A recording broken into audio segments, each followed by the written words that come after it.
On the surface, Canada and Sweden are fairly similar, I would say. But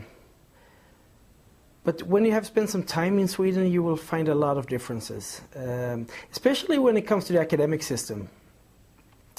For example, in Sweden, a student would never address the professor as Dr. Olsson or Professor Olsson.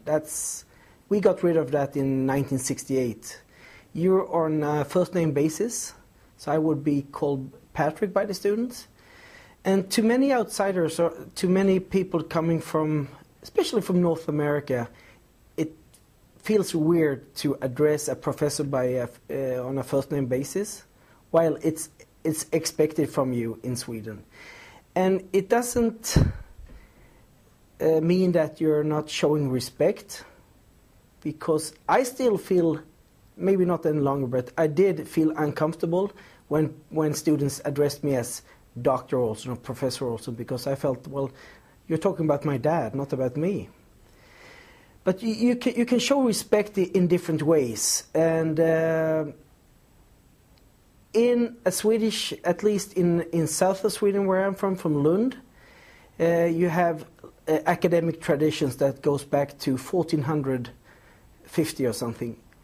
And you show respect in different ways. You don't have to be over polite and addressing people as a doctor or a professor, but you show your respect with your body language and also the way you behave and how you interact with people. And it is different. It's very different.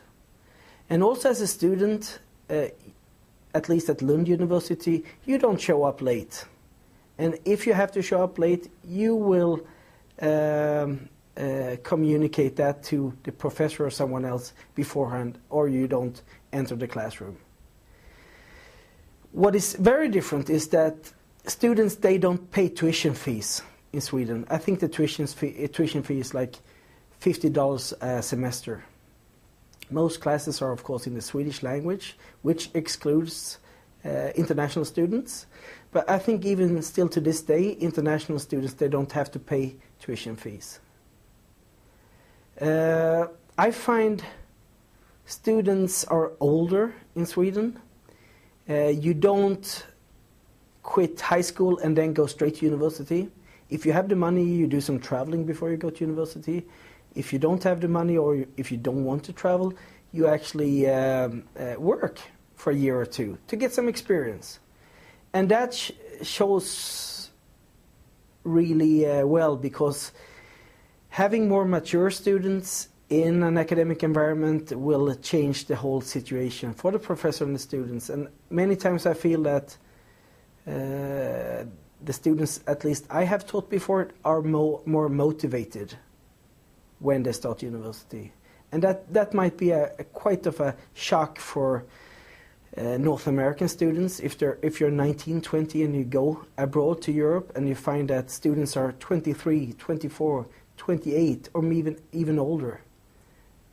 And I can't really explain the motivation, because if you have to pay something, you would anticipate or expect that you are more motivated to get results. But that is a huge difference I see between these two countries, Canada and Sweden.